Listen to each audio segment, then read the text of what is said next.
les champs, oui. Mais brûler ses propres convoitises, ses propres faiblesses, il n'était pas capable.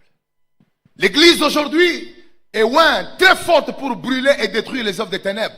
Mais nous avons la difficulté de brûler les faiblesses qui sont à l'intérieur de nous-mêmes. Et je voudrais faire voir à l'église, aussi longtemps qu'on ne traite pas l'affaire des faiblesses, nous pouvons vous impacter ce soir, on vous impacte demain. Mais je vous dis, après 1 mois, après 6 mois, certaines onctions vont s'éteindre. Ces onctions vont s'éteindre, pas parce que l'onction qu'on a libérée n'était pas authentique, mais les gens, en cherchant l'onction, ils n'ont pas pensé à travailler sur le système qui maintient l'onction. C'est lui qui dit Amen, j'enseigne. Il pouvait brûler les champs des Philistins, mais incapable de brûler ses propres convoitises. Notez aussi quelque chose. Samson était loin pour discerner et voir les ennemis sur les champs de bataille. Quelqu'un peut dire après moi, Samson était loin pour discerner et voir les ennemis sur les champs de bataille. Mais incapable de les discerner dans les lits. Il pouvait discerner l'ennemi sur le champ de bataille, mais la prostituée qui était dans son lit, Delilah qui est entrée dans sa vie privée, ça, il ne pouvait pas discerner. Nous sommes une génération de gens capables de voir ce qui se passe dans la vie des autres, de discerner les problèmes qui sont dans la vie des autres, mais nous avons difficulté de discerner les ennemis avec qui nous dormons, les faiblesses avec qui nous vivons. Bien-aimé, j'aimerais dire à toute l'église, le plus grand aveuglement n'est pas celui de ne pas voir le soleil et de ne pas voir les hommes. Mais c'est de voir tout sans voir ses faiblesses. Le plus grand aveuglement, c'est lorsque tu peux voir tout le monde, mais tu ne peux pas te voir toi-même.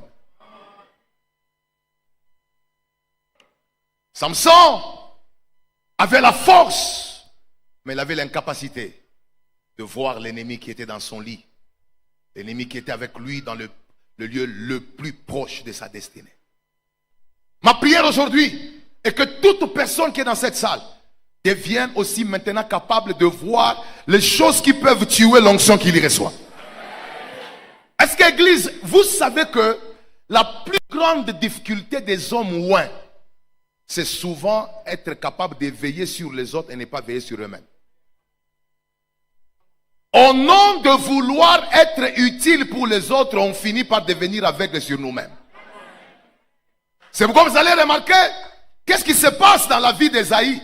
Dans Ésaïe chapitre 1, il prophétise sur Israël. Ésaïe chapitre 2, il prophétise sur Israël. Arrivé dans Ésaïe chapitre 6, quand la gloire de Dieu descend, il se rend compte que ses lèvres étaient impures. Ma question est celle-ci, pendant que tu prophétisais, comment tu n'avais pas vu que tes lèvres étaient impures? C'est parce que nous qui sommes appelés au sacerdoce, au nom de l'onction pour les autres, parfois on finit par devenir aveugle sur nous-mêmes. Je prie que tout celui qui est en ces lieux, à force de regarder trop les autres, tu es devenu aveugle, que Dieu retourne notre vision. Que Dieu ramène notre capacité, pendant qu'on est en train d'être loin, de revoir nous-mêmes nos faiblesses, de revoir notre intérieur. Vous savez, Église, j'ai compris avec la marche avec le Seigneur, qu'il y a des examens sur l'état de nous-mêmes que nous pouvons faire par nous-mêmes. La Bible dit, examinez-vous vous-même pour voir si vous êtes dans la foi. Donc, l'homme peut s'examiner et puis voir que non, j'ai telle faiblesse. Mais il y a des examens pour que cela te donne des vrais résultats de ton état. Il faut que Dieu les fasse. C'est pourquoi vous allez voir, David n'a pas seulement confiance en sa capacité à voir son état. Il va dire quoi? Seigneur, sonde-moi. Et vois s'il y a quelque chose de mauvais à moi. Ou si je suis parti loin de toi, ramène-moi sur la voie de l'éternité. C'est parce que parfois, on devient aveugle pour ne pas voir notre état. C'est pourquoi Jésus va dire à Pierre, aujourd'hui tu vas me renier. Pierre a dit non, moi je n'ai pas la sémence de la déloyauté. Moi je ne peux pas. Il avait confiance à sa propre lecture. Il pensait que réellement en lui il n'y a pas la déloyauté. Mais Jésus qui est Dieu, qui connaît le cœur de chacun d'entre nous, avait déjà perçu la sémence de la déloyauté pendant que ses yeux étaient encore aveugles. Savez-vous qu'il y a des choses qui naissent parfois en nous, mais qui ne sont pas encore visibles à nos yeux? Et aujourd'hui, je voudrais que le Dieu qui nous amène dans cette salle nous ouvre les yeux. Pour que toute sémence qui est cachée en nous, toute faiblesse que nous ignorons, que cela soit éclairé par la lumière de la parole et la lumière du Saint-Esprit. Dis après moi, je reçois cela. Plus fort que ça, je reçois cela. Et quand vous regardez la vie de Samson, vous allez voir que il avait plusieurs faiblesses, bien qu'il était loin. C'est là que j'ai compris, par la grâce du Seigneur, que l'onction peut cohabiter avec les faiblesses. Mais les faiblesses ne les seront jamais loin sans les punir. L'onction peut cohabiter avec les faiblesses. Et c'est David qui parle. Il dit que quoi que j'ai reçu l'onction, mais je suis encore faible. Ça dit que l'onction peut cohabiter. Dis à un voisin, l'onction peut cohabiter avec les faiblesses. J'ajoute, Samson était loin, mais il avait une faiblesse pour les femmes étrangères. Il avait une faiblesse pour le sexe. Ouais, mais attiré au sexe. Quelqu'un peut dire amen? Pas seulement qu'il était ouais, mais attiré au sexe, je vais aller très loin. Samson était ouais, mais il avait toujours des relations brisées avec son autorité. L'autorité, c'est l'autorité parentale dont je parle. Vous allez voir que Samson a eu des conflits avec ses parents, des discussions avec ses parents. Au final, il a fini par se retirer pour vivre comme un homme seul. Le plus grand danger de la destinée, c'est de croire que quand on a l'onction, on n'a plus besoin des gens. Je vais vous dire une chose. Parfois, celui qui est loin aura besoin d'un plus petit que lui pour accomplir le plus grand exploit de sa destinée.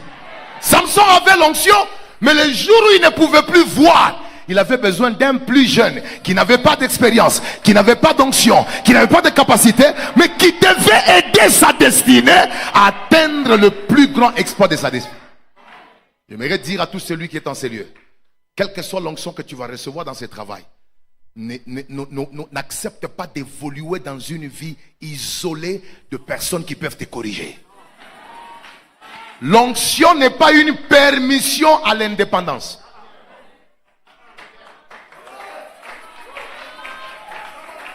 L'onction n'est pas une autorisation pour t'isoler de tout celui qui a un pouvoir de te reprocher.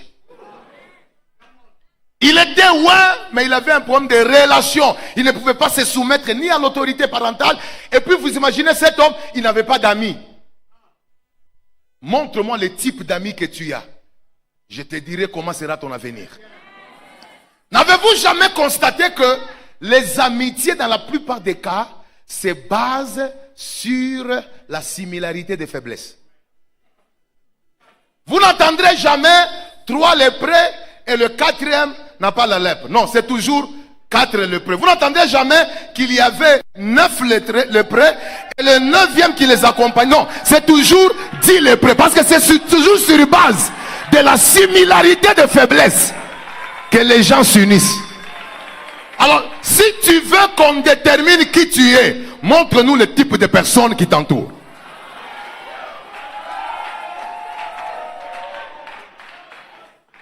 Et c'est pourquoi je voudrais dire à quelqu'un, nous pouvons être frères d'une même famille par la loi de la nature. Mais pour être amis, je dois choisir. Nous sommes tous frères en Christ. Mais pour que nous puissions être amis, je dois checker ta tendance. La Bible dit, ne vous y trompez pas. Les mauvaises compagnies font.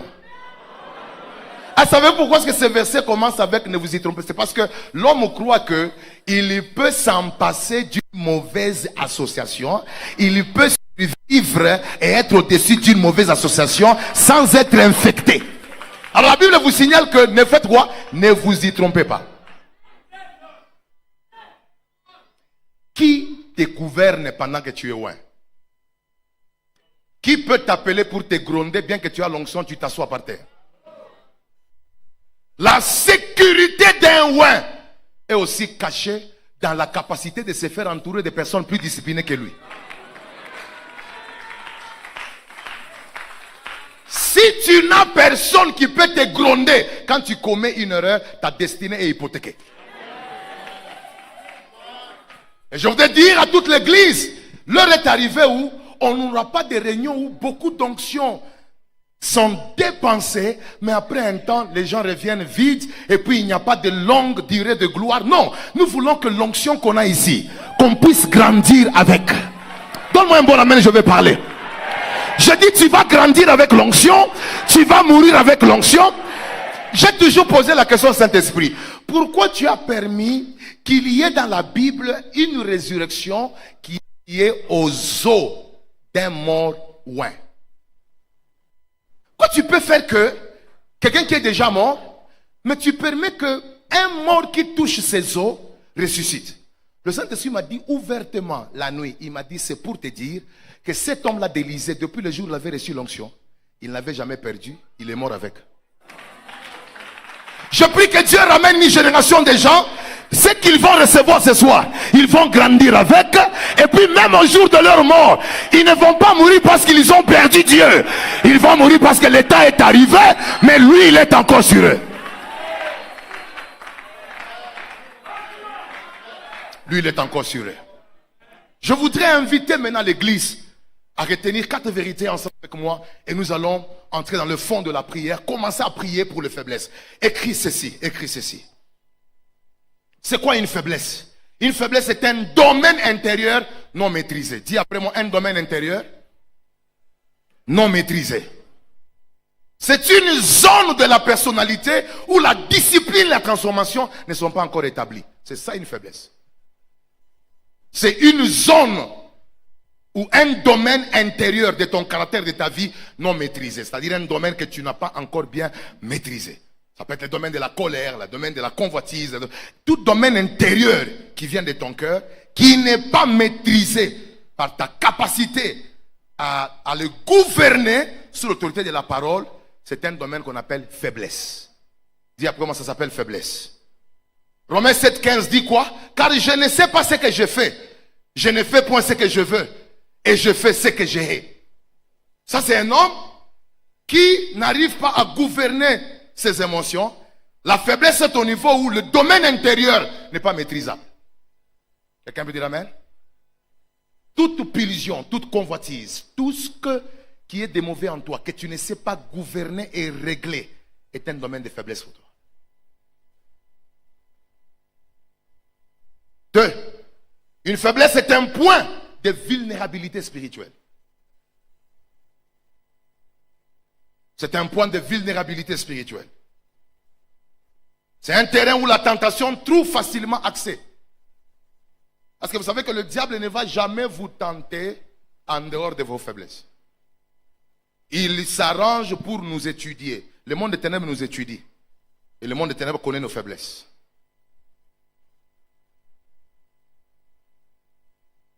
Et le diable va regarder quels sont les types de faiblesses que tu as.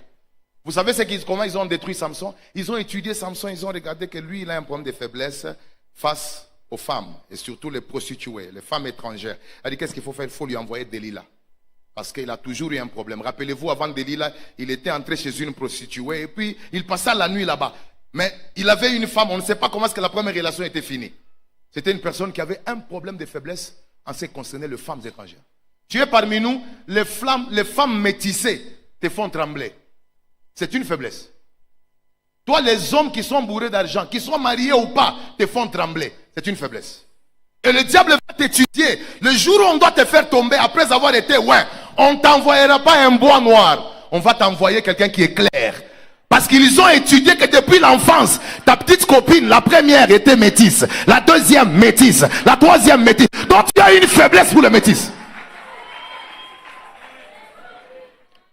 Dis à un voisin, toute faiblesse que tu n'arrives pas à vaincre sera le terrain de tentation.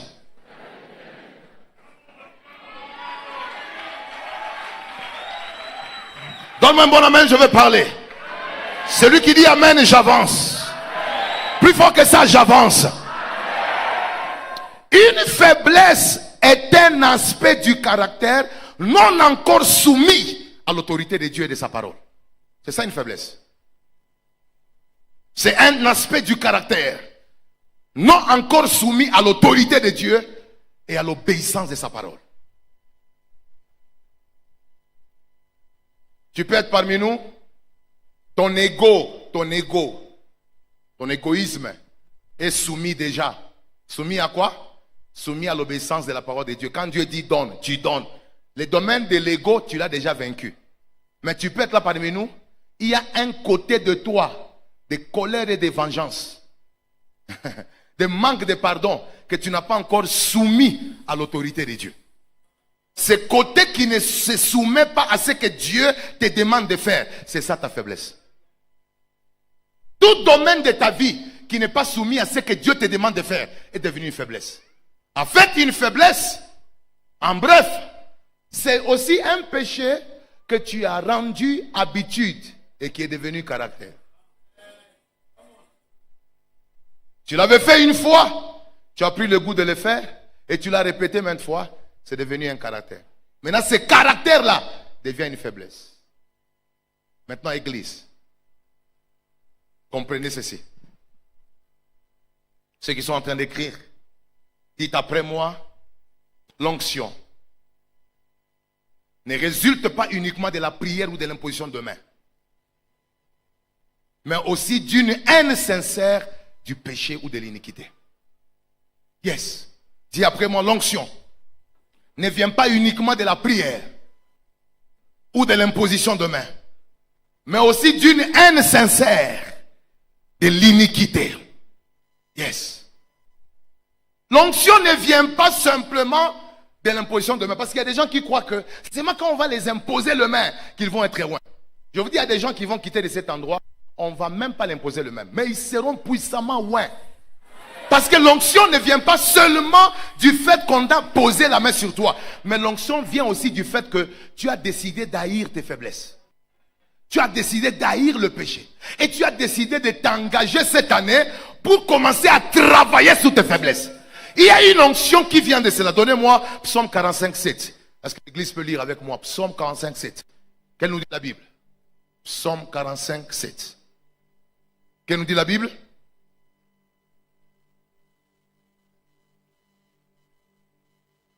Un. 8, ça dit quoi? C'est un verset important. Let's go, on y va. 4. Tu aimes la justice et tu hais la méchanceté. C'est pourquoi, oh Dieu, ton Dieu a fait quoi? Ton Dieu t'a oint. Vous remarquez qu'ici, Jésus n'est pas oint parce qu'il a prié. Ici, il est oint parce qu'il a haï l'iniquité. Il a haï la méchanceté. Il dit parce que tu as haï la méchanceté et que tu as aimé la justice. Oh Dieu, c'est pourquoi ton Dieu a fait quoi? T'a oint d'une huile de joie par privilège sur tes collègues. J'aimerais dire à quelqu'un, l'onction de la distinction vient de la haine du péché. Je prie pour qu'à partir d'aujourd'hui, que chaque faiblesse que tu as gardée pendant longtemps, que puisse être sujet d'une haine, une haine spirituelle, un dégoût. Quelqu'un me donne un bon amen, tu reçois cela. Je suis en train de déclarer que cette génération des hommes que Dieu va oindre, ils ne seront pas seulement puissants dans le charisme, mais seront aussi puissants dans le caractère. Le même Dieu qui agit puissamment, c'est le même Dieu qui a l'amour, c'est le même Dieu qui a le pardon, c'est le même Dieu qui a la patience. Je prie pour que ce soit, que Dieu ramène une génération des hommes et des femmes qui haïssent l'iniquité, parce que l'iniquité est l'une des voies pour être oint.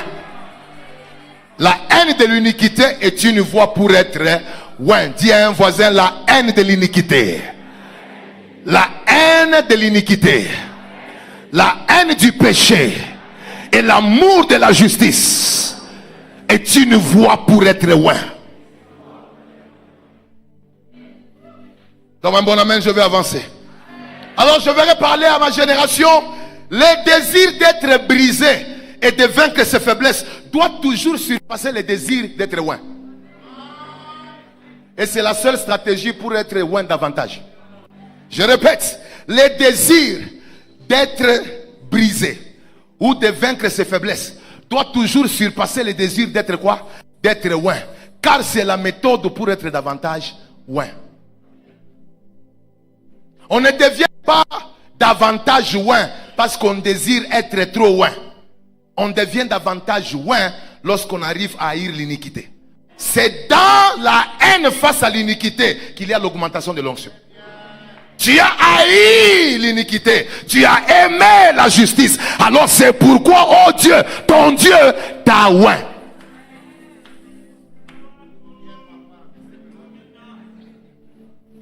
Je voudrais que l'église me permette, nous devons chuter parce que il faut qu'on prie. Dis après moi 2, dis après moi 2. Je voudrais que tu notes ça, c'est très important. C'est très important. Toute personne qui désire une onction durable doit d'abord identifier ses faiblesses.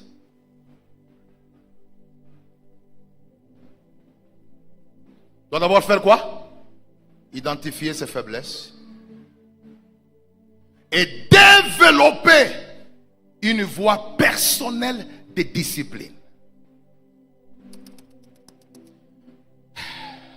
Toute personne qui veut avoir une onction durable. Vous savez que parmi nous ici, il y a des gens qui n'ont pas l'onction de prêcher. Ils ont l'onction de devenir des personnes honorables dans la société. Ils ont l'onction de devenir des hommes d'affaires influents. L'onction est vaste.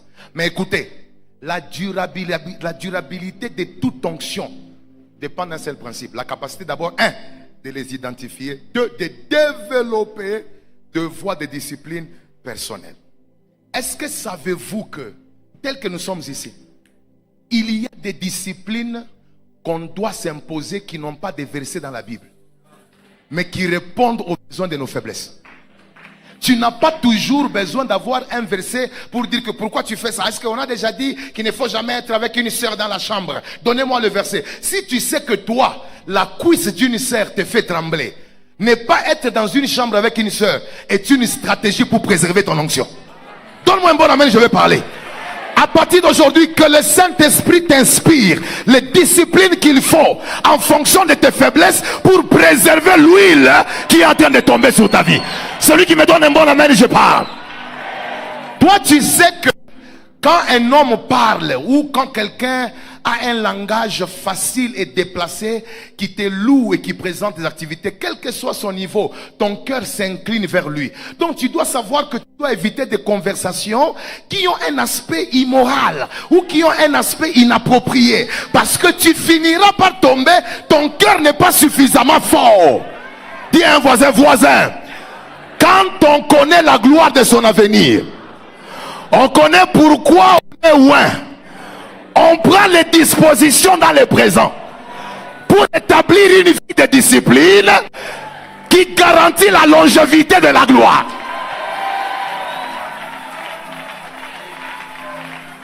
Je vais dire à toute l'église, il y a une gloire que vous n'allez vivre que lorsque vous marchez avec l'onction pendant longtemps. Si un vin devient plus succulent parce qu'il devient vieux, que dire d'une onction que tu gardes pendant plusieurs années? Comment sa gloire sera? Comment sa puissance sera?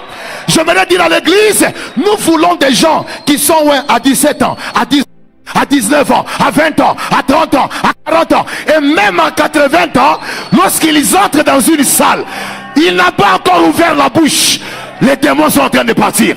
Pourquoi? Parce qu'il y a une succulence de l'onction qui ne dépend que de sa longévité.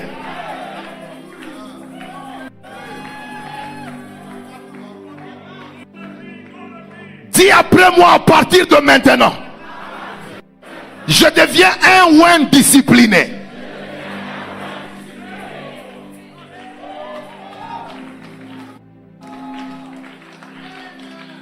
J'aimerais parler à tous les frères qui ont une sensibilité élevée face au sexe opposé. Toi, quand tu tiens une sœur, même dans la main, tu es dans le ciel. Tu dois apprendre à partir d'aujourd'hui à saluer les sœurs à distance. Même si les gens te critiquent, dis-leur que je me connais. Je ne vais pas perdre l'onction parce que je connais mes faiblesses. Et l'apôtre Paul va dire dans 1 Corinthiens chapitre 9 verset 27 que je traite durement mon corps. Je le tiens assujetti. C'est-à-dire qu'il y a une discipline qui ne trouvera pas toujours des versets, mais qui tiendra compte des faiblesses que tu as afin de te protéger.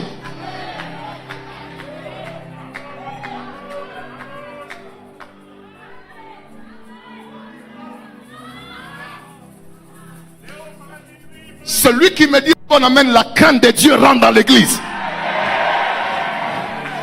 Vous allez voir, avant qu'on ne quitte cette salle, il y a des gens qui vont recevoir l'onction juste parce qu'ils ont accepté le message de la sanctification. Il y a une onction qui vient. Je sais, celui qui vous prêche croit dans l'onction, fonctionne dans l'onction. Mais j'ai appris de la part du Saint-Esprit, il y a une gloire de l'onction qui ne descend que par la haine du péché. Dis après moi, je reçois la grâce. Plus fort que ça, je reçois la grâce de devenir un one disciplinaire. Je vais m'imposer des disciplines. Dis après moi, l'onction sans discipline conduit tôt ou tard à la disqualification.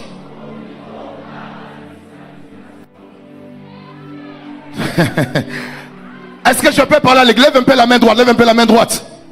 Pendant que tu as la main droite, je vais dire quelque chose. Ce n'est pas parce que l'onction se manifeste dans un état de paix que Dieu a approuvé tes voies.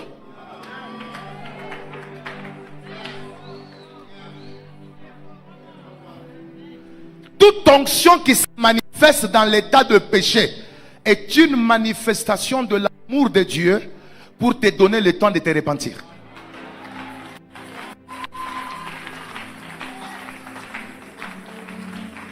Et c'est pourquoi vous allez remarquer, Dieu dit à Moïse, tu dois faire quoi? Tu dois parler au... Lui va désobéir par colère parce qu'il avait une faiblesse de colère. Il va frapper. Dieu va manifester l'onction, mais pas pour dire qu'il a prouvé ses voies. Et Dieu va l'attendre. Chaque onction qui se manifeste dans l'état de faiblesse est une dette. C'est une dette de repentance. Je dis, chaque onction qui se manifeste dans un état de péché est une dette de repentance. Dis à un voisin, chaque onction, chaque grâce, chaque manifestation de la puissance de Dieu dans ta vie, dans un état de péché, est une dette de repentance. Beaucoup de gens ont des dettes de repentance à Dieu. Parce que malgré qu'ils ont fait des bêtises, Dieu les visite. Malgré qu'ils ont fait des bêtises, Dieu les a utilisés. Malgré que parfois tu as même commis l'impudicité. Tu as chanté, mais à la fin quelqu'un vient te dire, c'était fort, c'était fort. Et toi tu te dis en toi, Dieu n'a pas vu, Dieu n'a pas... Non, Dieu a vu. Mais son amour t'a donné le temps.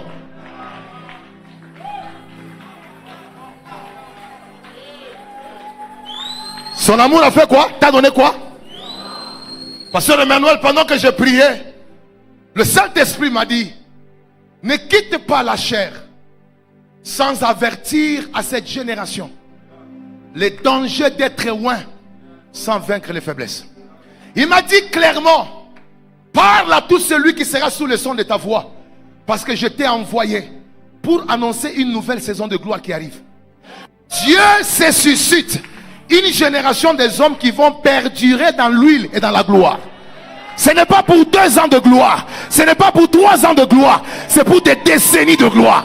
Et personne ne peut faire des décennies de gloire sans maîtriser les domaines de faiblesse. Maintenant, nous allons commencer à prier sur base des dangers. Et quand je donne un sujet, on entre dans la prière. Pour ceux qui sont en train d'écrire, je vous prie de noter ceci. Saint-Esprit, fais-nous grâce. Chaque tobaharia. Premier danger d'être loin sans vaincre les faiblesses. Notez. Notez, église.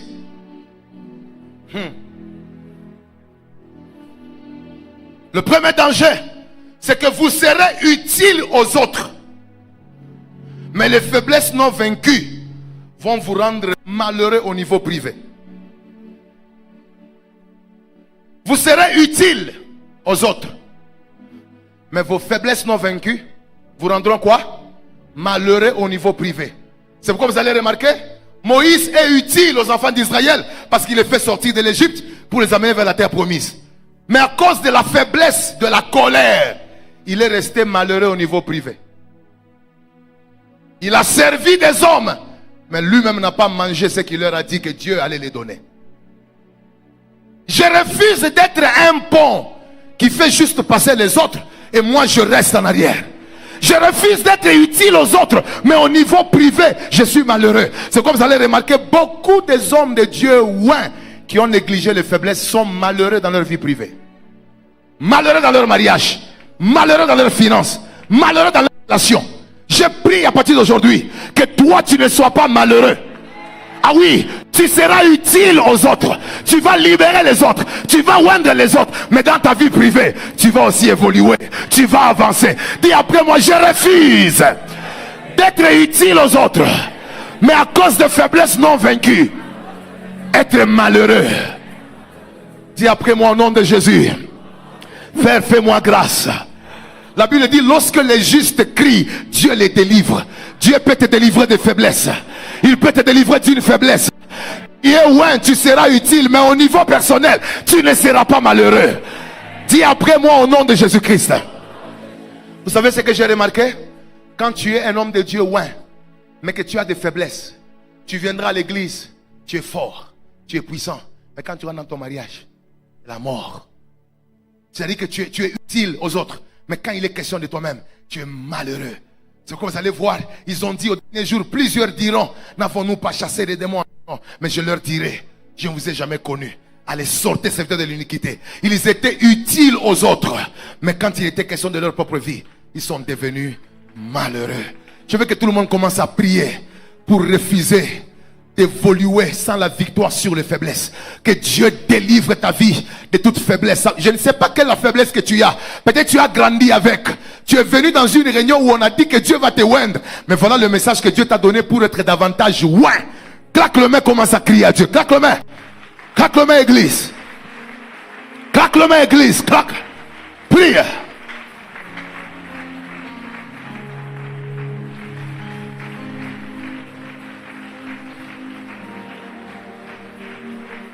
Quelqu'un monte dans la prière.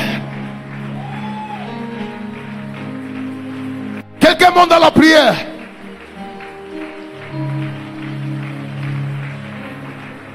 Bien, mais c'est une soirée importante.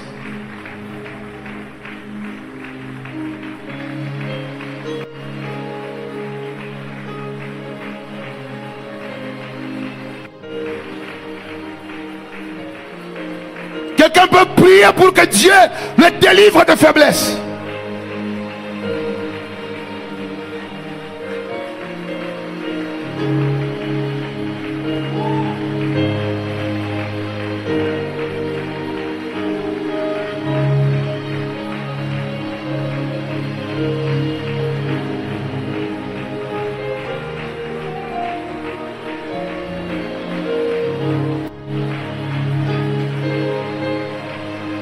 Alléluia.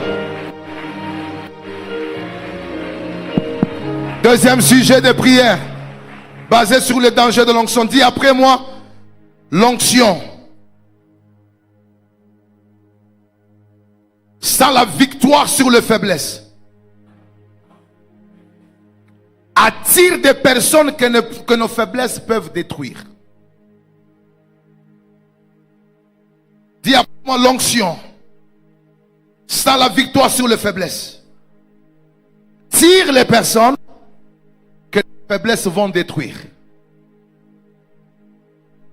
Il faut refuser que ton onction attire les hommes parce qu'ils ont vu la gloire et dès qu'ils s'approchent de toi, tes faiblesses les tuent.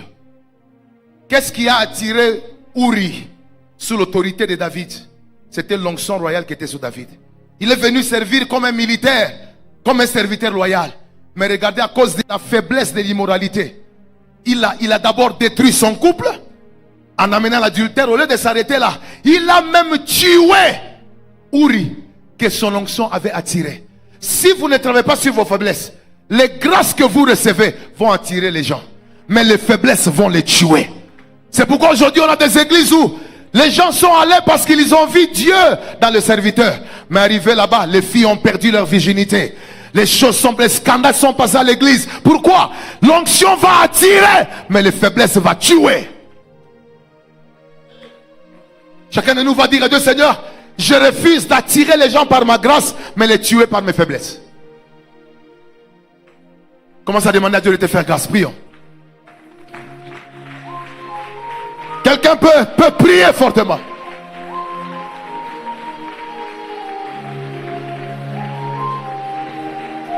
Nous sommes à la fin de la réunion. Je te prie de monter en prière.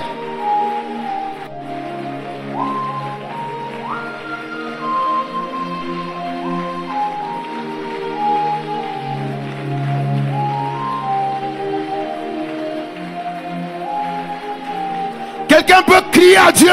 Quand les justes crient, Dieu les délivre.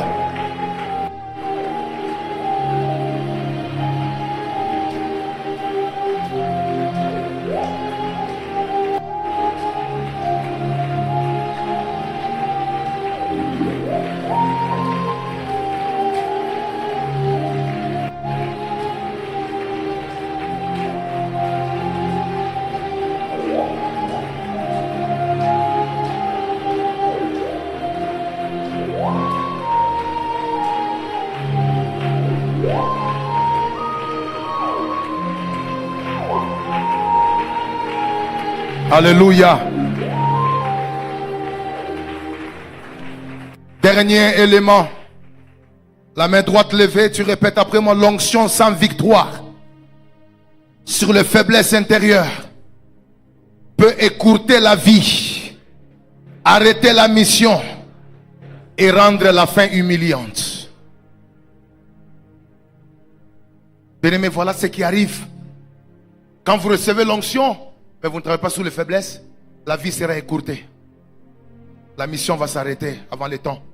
Et vous allez avoir une fête tragique. C'est ça Samson. Il a l'onction, il est où? Mais parce qu'il a des faiblesses sur lesquelles il n'a pas travaillé. Qu'est-ce qui s'est passé? La mission a été arrêtée. Il est mort dans l'humiliation. Sa vie a été une honte. Bien-aimés, nous ne voulons pas finir dans la honte. Les faiblesses peuvent rendre un ministère humiliant. Tout le monde va crier à Dieu. Je voudrais savoir s'il y a des gens parmi nous qui ont besoin de la grâce de Dieu par rapport aux faiblesses. Avance ici devant. Je vais prier pour toi. Et nous allons pleurer devant le Seigneur. Si tu reconnais que tu es parmi nous, il y a des faiblesses avec lesquelles tu débattes. Parce que Pasteur Emmanuel, j'ai compris. En dehors de la force du Saint-Esprit, il y a une grâce. Il y a une grâce que Dieu donne aux hommes. Yes. Yes. Ouais. Il y a une grâce que Dieu fait aux hommes d'être au-dessus des faiblesses. Je vais vous demander d'aller à genoux, bien-aimés dans le Seigneur. Tu es parmi nous. Quelle est la faiblesse que tu as? C'est l'amour de l'argent? C'est le vol? C'est l'orgueil? C'est quelle faiblesse qui trouble ta vie? L'orgueil? Le manque de pardon? Quelle est la faiblesse que tu as? Et tu as vu que ce message est venu parce que Dieu t'a parlé. Oui, on peut aller jusque là-bas au fond, merci. Et ceux qui ne peuvent pas avancer devant, vous pouvez même être dans les rangées. Nous commençons par la repentance et chacun de nous doit demander à Dieu, fais-moi grâce. Je ne saurais pas par moi-même, mais je me donne aussi le courage et la discipline de me donner. Mais je veux ta grâce. Je veux ta grâce. Saint-Esprit, prends-moi en charge. Que le culte d'aujourd'hui soit une délivrance dans les domaines caractériels. Quelqu'un commence à prier. Quelqu'un commence à prier. Père, Père éternel, fais grâce. Saint-Esprit, Saint-Esprit, Saint-Esprit, fais nos grâces. Saint-Esprit, fais nos grâces. Saint-Esprit, fais nos grâces. Saint-Esprit, prends en charge tes enfants.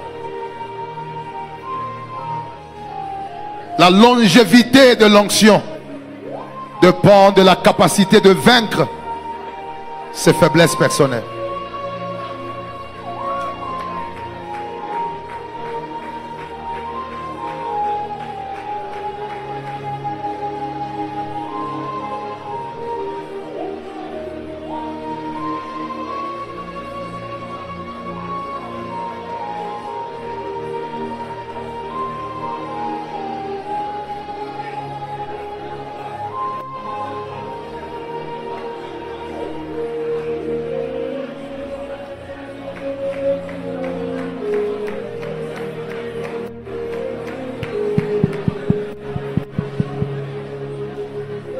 Place ta main sur ton cœur. Place ta main sur ton cœur, je vais prier. La Bible dit, hein, je crois que c'est dans Hébreu, on n'avait pas encore à lutter jusqu'au sang. On n'a pas encore lutté jusqu'au sang en ce qui concerne le péché. C'est-à-dire qu'il y a une dimension de lutte que chacun de nous doit livrer avant que la grâce de Dieu ne te prenne en charge. Quelqu'un peut dire amen? Donc ça veut dire que tu dois être conscient que les faiblesses, on lutte avec. Et tu dois lutter et compter aussi sur la grâce de Dieu. Quelqu'un peut dire amen? Je prie pour que Dieu dépose dans nos cœurs un esprit discipliné. Que le Seigneur nous donne la sagesse d'identifier nos faiblesses. Même les faiblesses les plus cachées qui attendent la gloire pour se manifester. Que Dieu nous donne la capacité de les discerner plus tôt. Et d'établir des disciplines plus tôt qui vont garantir la longévité de l'onction et de la gloire. Je prie que Dieu donne à chacun d'entre vous la capacité d'être influencé facilement par le bon modèle. Et d'être très résistant face au mauvais modèle. Je prie que le Dieu qui a amené ce message transforme nos caractères. Qu'il nous accorde un esprit d'obéissance à sa parole. Pour que nous puissions soumettre toute zone de nos faiblesses qui ne sont pas encore gouvernées par la parole de Dieu. Que le Saint-Esprit crée en vous la conscience de travailler du jour au lendemain, au quotidien, sur chaque faiblesse de votre vie. Que chaque tentation soit une opportunité pour faire preuve de discipline. De discipline par rapport à votre vie, à votre relation avec le Seigneur. Que le Dieu qui fait grâce aux humains, qui les délivre des faiblesses, vous prenne en charge. Seigneur, au-delà de nos efforts, nous avons besoin de ta grâce. La grâce qui peut nous prendre en charge. La grâce qui peut faire en sorte que cette génération soit caractérisée par des personnes qui ont un caractère de sainteté dur, stable, qui peut traverser des décennies afin d'être des modèles qui reflètent la gloire, des modèles qui reflètent la longévité de l'onction. Que le Dieu qui a parlé vous restaure. Seigneur, ramène-nous la génération de Samuel. Au dernier jour de sa vie, quand il se tient debout devant tout un peuple, il dit, s'il y a quelqu'un parmi vous à qui j'avais causé du tort, s'il y a quelque chose que j'avais pris de quelqu'un, ou un mal que j'avais fait, que la personne se tienne debout. Un homme qui a marché dans l'intégrité, un homme qui a marché au-dessus des faiblesses, parce que tu lui avais fait grâce. Que la même grâce nous soit accordée. C'est au nom de Jésus que nous avons ainsi prié et nous disons Amen. Merci. Que Dieu vous bénisse. Est-ce qu'on peut acclamer pour le roi des rois? Merci.